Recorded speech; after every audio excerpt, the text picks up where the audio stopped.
Welcome to a Community Partners interview where we explore the organizations, opportunities, and resources that look to make change in our daily lives. I'm your host, Lilly Cereghini, and you're listening to a Voices for Ability Radio.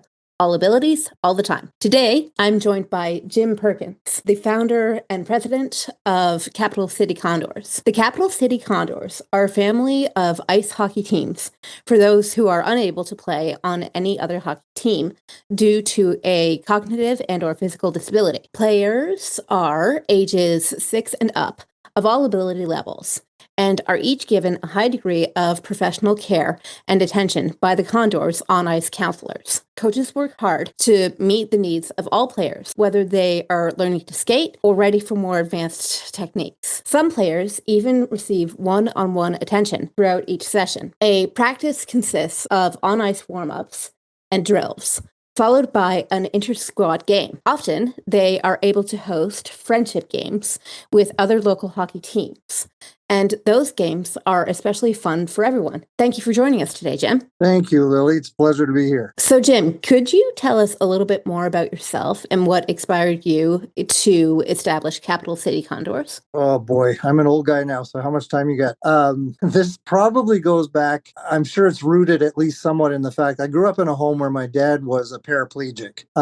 When he was 28 years old, he contracted polio way back then. And, his story, this is well before I was born. I was the third of 4 children born into the family. They only had my brother at that point in time. So within a week, my dad went from being an active running the farm and being an athlete. He played a number of different sports to looking at a future where he'd be paralyzed from at least the waist down for the rest of his life. So I grew up in a home where a handicapped person, for lack of a better way to say it, was just normal to me. That was everyday life. My dad did everything he could. He didn't want to spend his whole life sitting down, so told them, fit me up some way so I can still stand. So they fitted him with braces and crutches, and he managed to stay upright until he was 80.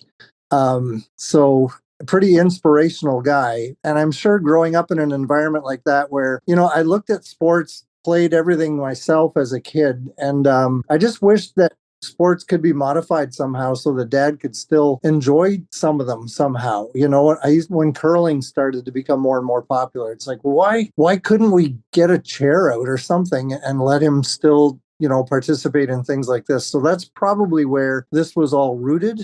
And then when I was in university, had the chance to work for a family that had adopted a number of children, and a couple of them had Down syndrome. And just spending time with those boys and watching how sports kind of brought a part of life out of them that nothing else seemed to. I think those were all pretty formative things in eventually getting this program started. Excellent. Could you take me through the day-to-day organization and operations of the Capital City Condors? Like what goes on behind closed doors? Oh boy, there's a lot to it. When we started this 18 years ago now, actually 19, we put about a year's worth of work into it and trying to study and learn as much as we could before actually hitting the ice. So we realized how little we knew about multiple demographics and really how little we knew about the special needs community in general. My wife's a sign language interpreter, so she had some access to various groups within the school system that she worked in then. So, but that was mostly, hearing impaired, not so much the other challenges that are represented. So, just hanging around the rink, we said, I wonder why these kids are the biggest cheerleaders on earth, cheering on siblings and so on. But let's see if we can get them on the ice ourselves, So thankfully, we started with just 3 because, again, we had so much to learn, just as far as insurances and how to build a program pretty much from the ground up. Putting a board together and starting out as an organization and then moving to a not-for-profit and then moving to a charitable organization. There's various steps along the way that have been pretty foundational in putting the whole organization together and trying to insert ourselves into the greater Ottawa hockey community, where there's very little ice available, and, explaining over and over and over again, way back at the beginning, why certain hours won't work for our group, and could they potentially help us even just get some ice. That was one of the biggest struggles way back at the beginning, was finding available ice. There just wasn't any in a time frame that we could work with. So there were multiple challenges along the way that we never anticipated, that's for sure. For sure, for sure. I mean, it sounds like you're on good footing now, though. It's been incredible. We've been able to grow. Again, we started with 3, and by the end of the first year, I think we had about 14 families engaged, and we didn't even realize then, there was a hesitancy on parents to sign their kids up for this program, because there was a perception that maybe it was run through the city, and typically municipalities run programs for a period of time and then they stop them. And I think there was a fear factor in place for a lot of the parents that, boy, if we give our kids a taste of this and they love it and then it's taken away or the program drops, it's going to be harder than if they never tried it in the first place. So it really was getting our first Ottawa senator involved in it, which was Matt Karkner and his wife Carrie and the boys back then. That kind of gave the program community-wide visibility, but also credibility. And so our enrollment doubled within the year that they got involved. So and it's just grown from there, and I think people now know it's here to stay, and it's kind of developed a bit more of a reputation of its own, of having not just being impacted by the community, but having an impact on the community too. So. Absolutely. In terms of expansion and growth for the players, how many Condors players go on to office positions? Can you tell us a little bit more about those? Sorry, go on to play for mainstream programs, you mean, or? No, just running things behind the scenes, I would say. How many of the participants themselves, or how many? Well, we have them involved in various volunteer roles, and some of our older players do come on as kind of assistant coaches with the Learn to Skate, the beginner groups. So that's pretty effective. We're just in the process of adding an older player to our board, as a player rep, which we've never really been able to have before. So it's been a learning progress on that level too, and trying to find out where would be the most advantageous place for them to be involved in some kind of leadership role. Primarily, it's been through helping with coaching, or even just helping when we're running off-ice events, having their presence there. And we bring them with us to just about every event we can, because they kind of sell the program to the general public in a way that most of us just can't do as effectively. Mm-hmm. That's a very good segue, actually, into my next question. Can we talk a little bit about tickets? Because you have practice sessions and intramural games and like friendly plays. If someone wanted to watch everyone play, how could they get a ticket for that? Oh, there's no tickets involved. We're just we're wide open. I mean, that's been the best way to grow the program, right? Because no matter how much we try to explain what it's about and give people a flavor for what we're doing, nobody hears about the program and dislikes it. That's just a reality. I don't run into people where you're explaining what the program's about and they go, oh, that sounds awful, or we're not really interested. Everybody's keen and positive about it. But when you're able to see it, and when you're able to watch the kids, and when you see, I don't know, something different takes place inside those rinks each time they're together, and everybody notices it, from the staff at both of our rinks. But just few weeks ago talking to one of the gentlemen that's on the staff at our Canada Ice, and he said, I look forward to those hours every week. It's the highlight of my week because this place just changes. So we recognize that, and we recognize again the relevance and the positive contribution it makes to the broader community. So we invite anybody at any time to come to any of our 7 hours and just watch what's going on, get an up close and personal look at it, and just to see that many smiles on the ice and in a rink, where the competition is not the driving force out there. It's the fact that these kids are with some of their best friends and they're meeting new people and they're just having the time of their life being a part of a hockey community. Amazing. So, skating now between hockey and golf, can you help me understand a little bit more about the Capital City Condors Golf Invitational? Like, how does one get an invitation? Tell me a little bit more about that day. Yeah, well, it's coming up. It's our 11th. I can't believe it. We had to take a 3-year break during COVID where we weren't able to have it, which might have been pretty providential in a way, because I've understood that typically golf tournaments have a 7 or 8 year run and then they start to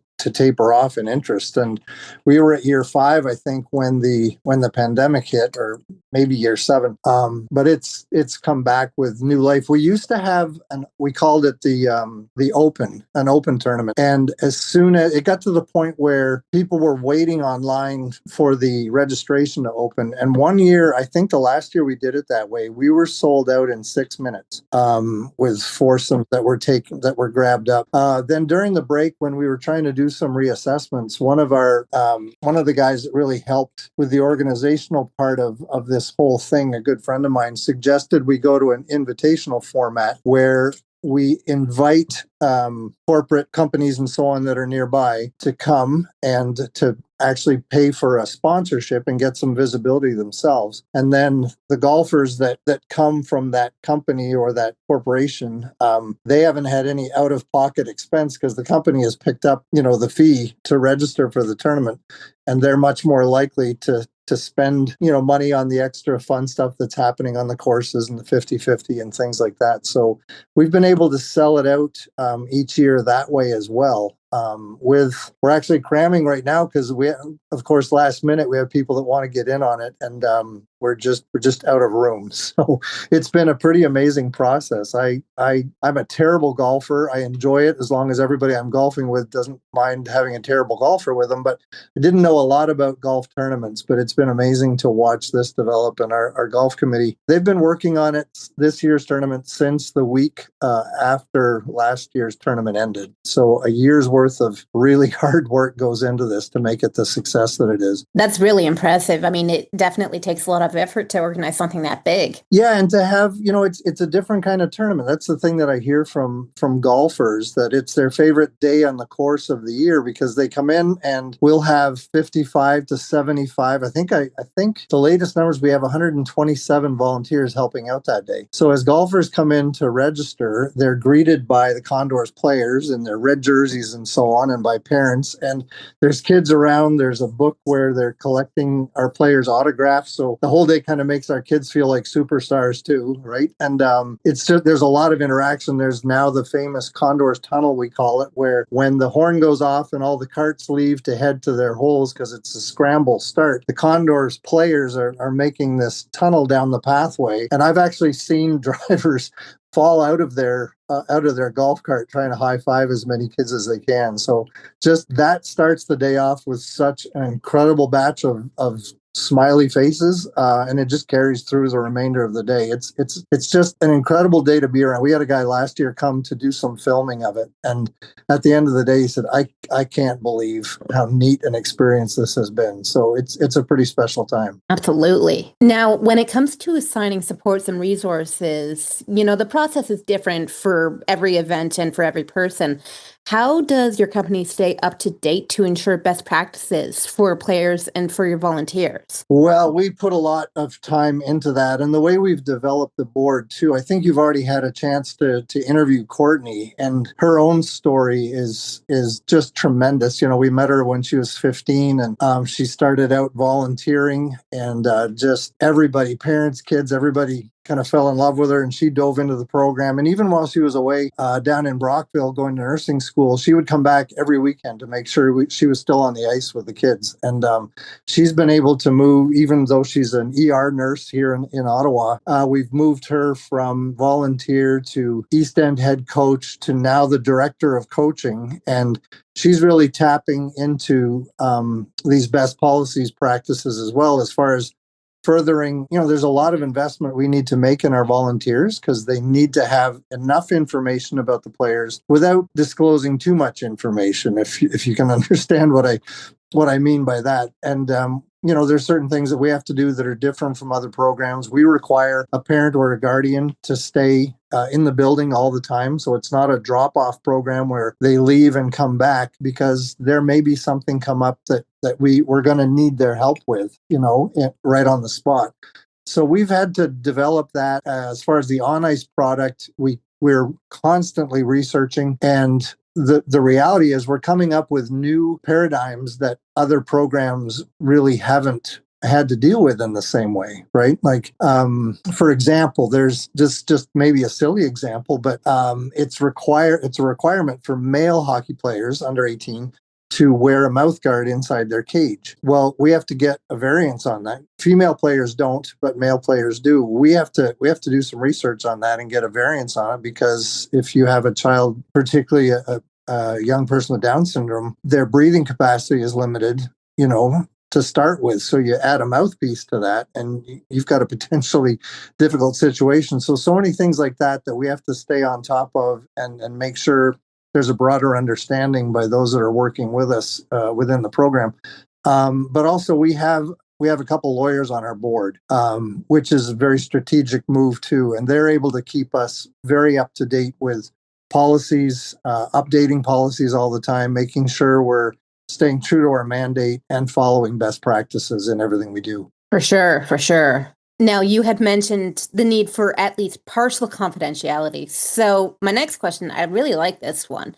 Without using any specific names, can you tell me a success story about someone who has worked with you, played with you in the past? Oh boy, could I ever. I don't even know where to start on this one. Let me tell you a quick story about a young guy named Robbie. When we received the description, we have a pretty involved registration process, and we ask a lot of questions of the families, and to get as much of a profile of the player as we can, realizing that when they're on the ice and in a building with a lot of new sights and sounds and everything, some of those dynamics are going to be brand new and fresh and can't always be fully anticipated. But we do ask pretty thorough questions. And in the questionnaire on Robbie, the answers that we got was just kind of words of warning. He's not very positive. He's not communicative at all.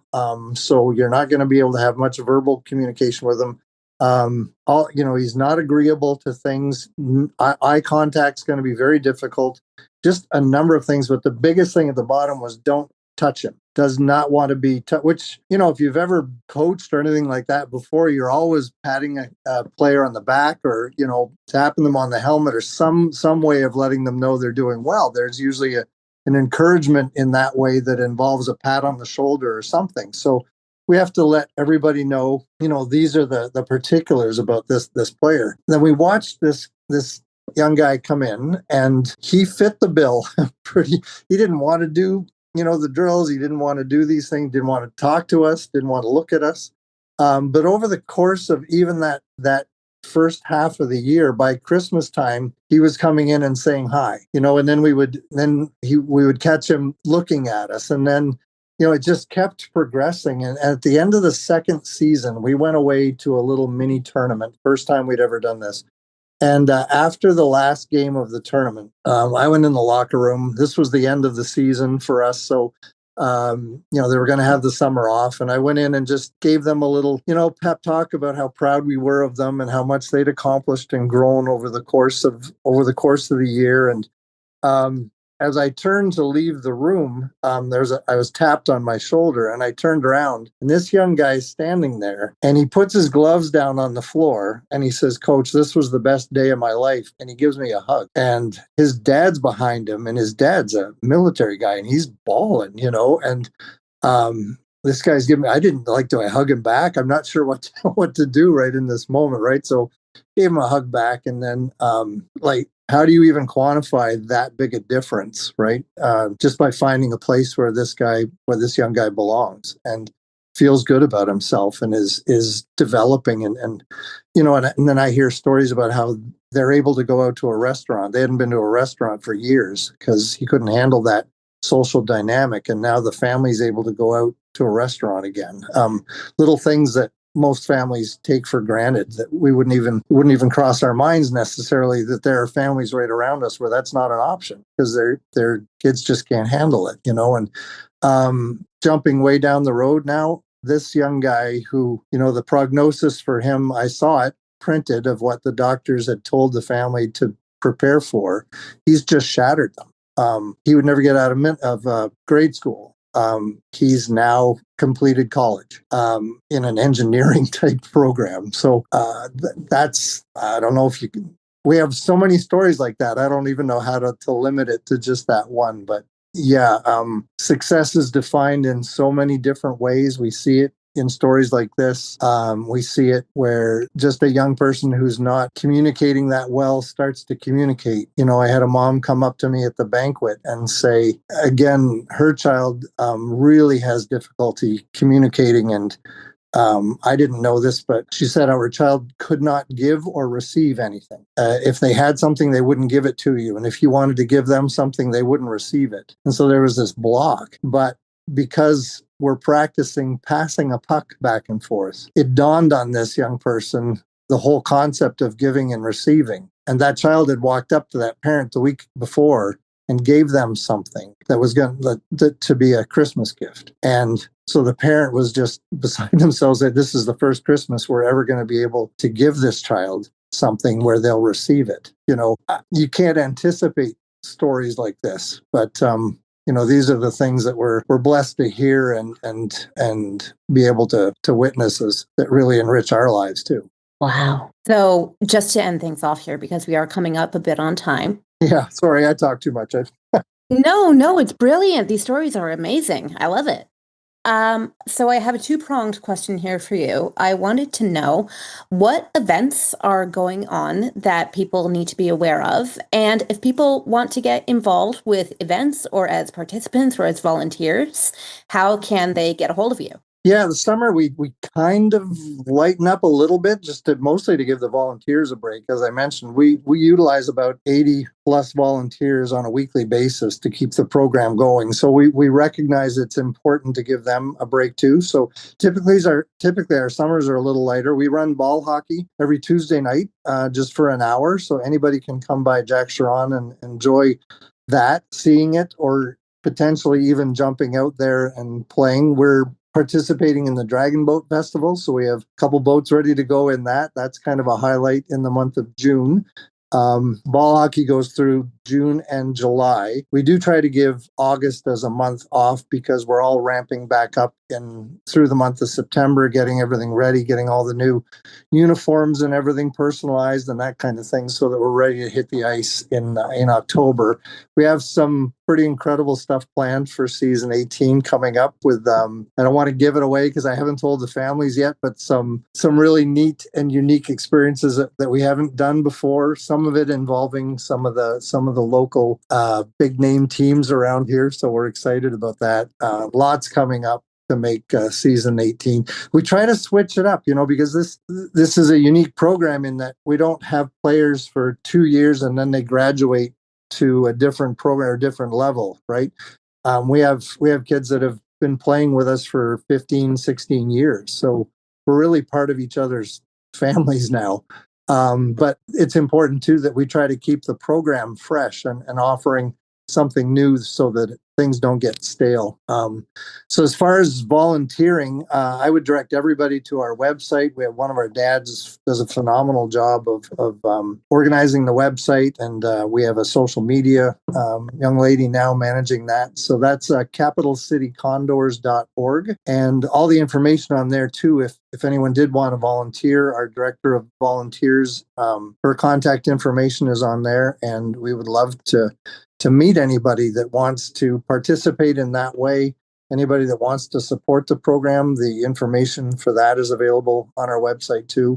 And we love how this program and this hockey community has enabled us to meet so many incredible people across Ottawa that have a heart for what we're doing. Perfect. Thank you so much for your time today. Oh, appreciate the opportunity to tell some of these stories. All right. Thank you very much, Jim. This has been a Community Partners interview, all abilities, all the time. I've been your host, Lilly Cereghini, and remember to stick together because we are all in this together.